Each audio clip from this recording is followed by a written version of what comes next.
La filosofía de Bitcoin. Epílogo, el futuro de Bitcoin. Ante el peligro nace lo que salva. Olderlin on Bitcoin. Creo haber cumplido el propósito que planteé en el prefacio, haber puesto de manifiesto que estas dos creencias deben recuperar su naturaleza original de ideas históricas. En cuanto a Bitcoin, está en un proceso de descubrimiento por el mercado. Rara vez habíamos asistido en la historia a un proceso de monetización.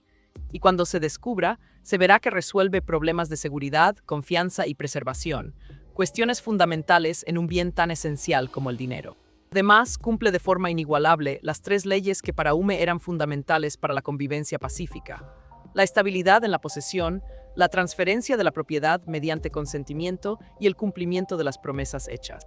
Sin embargo, sin duda una innovación de estas características tendrá un efecto destructivo significativo, en el límite, el del Estado mismo como forma política, pero también un efecto expansivo del comercio y de una nueva economía que requiere de una moneda global ampliamente utilizada, por lo que considero que van a aparecer muchas ideas de negocio a su alrededor, formándose una cibereconomía que muchos estados aprovecharán. Asimismo, considero que en el medio y largo plazo seguirá revalorizándose y que será adquirido por grandes instituciones y cada vez más personas ahorrarán en él. Nada hace pensar que los estados dejen de zombificar la economía, por lo que Bitcoin seguirá siendo una alternativa los próximos años, sin abandonar su volatilidad, dado que con cada ola de nuevos usuarios seguirán produciéndose las subidas y bajadas por el miedo a quedarse fuera cuando suba y por el miedo a que se hunda cuando baje. No obstante, en el largo plazo Bitcoin será un agujero negro que absorberá una enorme cantidad de valor y producirá una transferencia de este de alcance histórico y puede que también una transición política, de la que saldrán beneficiados los jóvenes, los expertos en tecnología y los curiosos. Bitcoin habrá triunfado cuando los estados prefieran cobrar impuestos en él a cobrarlos en las monedas que ellos emiten. Tampoco hay que olvidar que la situación de la banca es delicada, sin apenas rentabilidad, con una alta concentración y dependientes de los estados, con una imagen pésima a lo largo y ancho de las sociedades. Frente a ellos, Bitcoin es una alternativa para todos, los jóvenes y no tan jóvenes, una forma de decir no a la falta de privacidad, no al monopolio estatal de la emisión de moneda, no a depender de terceros para acceder a mis fondos, no a la inflación, no a impuestos confiscatorios, no a la deuda en mi nombre, no a los rescates de la banca, no a los corralitos, no a la corrupción con nuestro dinero, no a los privilegios de la banca, no al despido. El futuro no es un porvenir, sino un por hacer. Y eso es lo que debe invitarnos a tomar las riendas y asumir el compromiso personal de tratar de construir el mejor futuro que podamos, cada uno, con las herramientas de las que disponemos. Las sociedades evolucionan por la fuerte determinación de una minoría de personas que son capaces de hacer la diferencia. En los próximos años veremos su convergencia de expectativas en el mejor bien monetario. Puedes evitar la realidad, pero no puedes evitar las consecuencias de evitar la realidad. Ayn Rand on Bitcoin. El estado en la encrucijada. Sócrates. Que nadie se ha librado nunca de su destino, lo que necesita es ver de qué manera deberá conducirse para pasar lo mejor posible el tiempo que le quede de vida. Platón, Gorgias on Bitcoin. Después de hacerse con la autoridad, el poder político ha alcanzado cotas nunca antes imaginadas. Sin embargo, embriagado de tanta potencia, dejó su función de gobierno de las personas y se centró en la administración de las cosas. Al asumir una tarea que no le compete y desviarse de su papel, su crisis puede poner en peligro la idea misma de comunidad política. Por ello, considero fundamental la tarea de pensar en las nuevas formas políticas y no abandonarse a la anarquía ni al individualismo. Gobernante procede del griego kibernetes, que significa timonel. No es de extrañar que el abandono de sus funciones de dirigir a las personas esté conduciendo al naufragio a nuestras sociedades y aún sálvese quien pueda. En nuestras manos está volver a coger el timón. Un estado encerrado en su propio laberinto tendrá que reformularse para dejar paso a otra fórmula histórica. Mientras pierde competencias que consideraba imprescindibles, tiene dificultades para mantener sus bancos centrales y lucha en competencia con los otros estados en la misma situación. Una vez que se quite el velo de creencia y se revele como idea histórica, su autoridad estará seriamente cuestionada. Sin otro poder que haga de contrapeso, el Estado solo será violencia. Sin duda, Bitcoin le ha hecho una herida muy profunda. Quitarle el control absoluto sobre la propiedad y el dinero, algo que afecta de un modo u otro a toda la vida política. Veremos si es una herida de muerte para aquella forma de despotismo que denunciaba Tocqueville. Si quiero imaginar bajo qué rasgos nuevos podría producirse el despotismo en el mundo, veo una multitud innumerable de hombres semejantes e iguales que giran sin descanso sobre sí mismos para procurarse pequeños y vulgares placeres con los que llenan su alma. Cada uno de ellos, retirado aparte, es extraño al destino de todos los demás. Sus hijos y sus amigos particulares forman para él toda la especie humana. En cuanto al resto de sus conciudadanos, están a su lado, pero no los ve, los toca, pero no los siente, no existe más que en sí mismo y para sí mismo, y si todavía le queda una familia, se puede al menos decir que no tiene patria. Por encima de ellos se alza un poder inmenso y tutelar que se encarga por sí solo de asegurar sus goces y de vigilar su suerte. Es absoluto, minucioso, regular, previsor y benigno. Se parecería al poder paterno si, como él, tuviese por objeto preparar a los hombres para la edad viril, pero, al contrario, no intenta más que fijarlos irrevocablemente en la infancia. Quiere que los ciudadanos gocen con tal de que solo piensen en gozar. Trabaja con gusto para su felicidad, pero quiere ser su único agente y solo árbitro. Se ocupa de su seguridad, prevé y asegura sus necesidades, facilita sus placeres, dirige sus principales asuntos, gobierna su industria, regula sus sucesiones, divide sus herencias, no puede quitarles por entero la dificultad de pensar y la pena de vivir. Es así como cada vez hace menos útil y más raro el empleo del libre arbitrio, como encierra la acción de la voluntad en un espacio menor y cómo poco a poco arranca a cada ciudadano hasta el uso de sí mismo. La igualdad ha preparado a los hombres a todas esas cosas, les ha dispuesto a sufrirlas y a menudo incluso a considerarlas beneficiosas. Tras haber tomado así por turno a cada ciudadano en sus poderosas manos y haberle modelado a su modo, el soberano extiende sus brazos sobre la sociedad entera y cubre su superficie con un enjambre de pequeñas reglas complicadas, minuciosas y uniformes, a través de las cuales las mentes más originales y las almas más vigorosas no pueden abrirse paso para sobrepasar la multitud. No destruye las voluntades, sino que las ablanda, las doblega y las dirige. Raramente fuerza a obrar, pero se opone constantemente a que se actúe. No destruye, pero impide hacer. No tiraniza, pero molesta, reprime, debilita, extingue, embrutece, reduce, en fin, cada nación a no ser más que un rebaño de animales tímidos e industriosos. Álvaro D. María, Madrid, 23 de mayo de 2021. La filosofía de Bitcoin. Apéndice. Historia de la filosofía de Bitcoin. En 2016 comencé a leer sobre Bitcoin mientras estudiaba Derecho y Filosofía en la Universidad Complutense de Madrid. Desde segundo de carrera estaba muy interesado en temas monetarios, claramente influenciado por la Escuela Austríaca de Economía. Tras leer sobre Bitcoin y blockchain para unos trabajos en la universidad, llegué a la conclusión de que aquello no tenía el menor interés, que Bitcoin sería superado por otras criptomonedas y que lo revolucionario era blockchain. Tras mi decepción, me centré en estudiar teoría del Estado y filosofía del derecho. Sin embargo, en 2019, Emérito Quintana, uno de los mejores inversores de España, empezó a prestarle atención a Bitcoin, y por el respeto y admiración intelectual que le tenía, le di una segunda oportunidad a Bitcoin.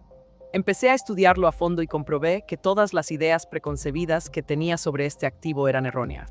Estuve 2 años estudiando de forma obsesiva, entre 6 y 8 horas al día, todo el contenido que se generaba sobre Bitcoin, conectándolo con mis conocimientos de economía, filosofía, derecho y teoría del Estado, hasta llegar a tener una comprensión completamente nueva del activo.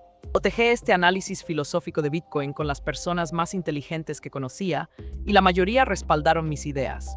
De especial importancia fue que lo hiciese un amigo desde la adolescencia, David Bonilla, el más brillante de nosotros, porque me dio el convencimiento necesario para apostar por la tesis. Un viernes, mientras estábamos él, otro amigo, que luego sería el artista de la portada, Miraggio, y yo hablando sobre Bitcoin, caí en la cuenta de que tenía todas las partes en mi cabeza para explicar Bitcoin a cualquier persona y que lo entendiera, y que ese conocimiento era algo que no había en ningún libro. Los libros sobre Bitcoin eran muy técnicos, o excesivamente densos, o se centraban en temas meramente económicos, y decidí escribir el libro. El fin de semana estuve recopilando información relevante de lo que había leído durante 2 años y el lunes 16 de mayo de 2021 lo comencé. Lo tenía tan claro que tardé 5 días en escribirlo. Cada día enviaba varios capítulos a 2 amigos que los iban revisando y aportando sus comentarios. El 23 de mayo de 2021 estaba revisado y terminado. Tras ello nos pusimos a pensar en la portada. Sabíamos del alcance histórico de Bitcoin y de la importancia que podía llegar a alcanzar el libro por lo novedoso de sus ideas, por conectar varias áreas de conocimiento y proponer una nueva cosmovisión. Bitcoin se caracteriza por ser lo primero que escapa al control de los estados, y por eso supone un desafío para todos ellos similar a lo que supuso la pólvora para las ciudades amuralladas de la Edad Media. Empezamos una lluvia de ideas y terminamos creando la liberación de Satoshi.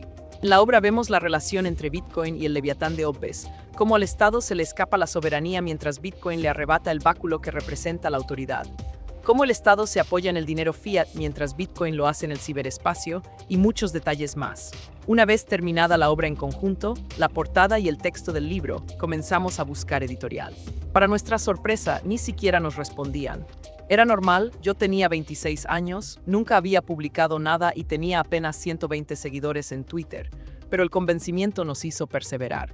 Envié el borrador a multitud de personalidades del mundo bitcoiner y nos dieron su apoyo y respaldo, diciendo que sería traducido a multitud de idiomas y que marcaría un antes y un después en castellano. Sin embargo, no obteníamos respuesta de ninguna editorial. El borrador llegó a Lunaticoin, el principal podcaster sobre Bitcoin en español, que gracias a Dios decidió leerlo y le encantó. Tras ello, y una larga comida en Barcelona, me propuso grabar un podcast sobre el libro para intentar llamar la atención de alguna editorial. En apenas una semana, el podcast se convirtió en el segundo más escuchado del canal y comenzaba así, pregunta, en ese caso, Dr. Seldon, preste atención, señor, porque queremos una respuesta clara. ¿Para qué servirán sus ciudadelas? La voz del abogado se hizo estridente. Había tendido la trampa, logró arrinconar a Seldon, apartarle de cualquier posibilidad de respuesta. Pero Ari Seldon no se alteró. Respuesta, para reducir al mínimo los efectos de esa destrucción. Pregunta, ¿a qué se refiere exactamente con esto? Respuesta, la explicación es muy sencilla. La próxima destrucción del dinero fiat no es un suceso aislado del esquema del desarrollo humano. Será el punto culminante de un intrincado drama que empezó hace siglos y acelera continuamente su velocidad. Me refiero, caballeros, a la continua decadencia del Estado. Pregunta. ¿Se da cuenta, Dr. Seldon, de que está hablando del Estado que existe desde hace siglos, a pesar de todas las vicisitudes de las generaciones, y que está respaldado por los buenos deseos y el amor de 8.000 millones de seres humanos? Respuesta. Estoy tan al corriente de la situación actual como de la pasada historia del Estado. Aunque no pretendo ser descortés, creo que la conozco mejor que cualquier otra persona de esta habitación. ¿Y predice su ruina? Respuesta. Es una predicción hecha por las matemáticas. No hago ningún juicio moral. Personalmente lamento la perspectiva. Aunque se admitiera que el Estado no es conveniente, cosa que yo no hago, el estado de anarquía que suceda a su caída sería aún peor. Es ese estado de anarquía lo que mi proyecto pretende combatir.